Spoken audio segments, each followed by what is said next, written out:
just getting home? Yep. After school activities, late bus, you know. So, Dad, you're not going to believe this.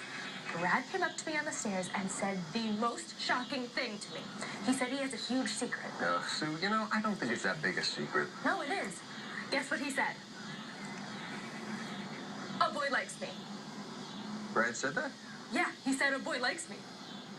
That's what Brad said? Right. Uh-huh. Now, when he said that, was that Brad talking or you talking? Dad, there's really only one way to take this. Brad said a boy likes me. I don't think so. Who's me in this scenario? Me?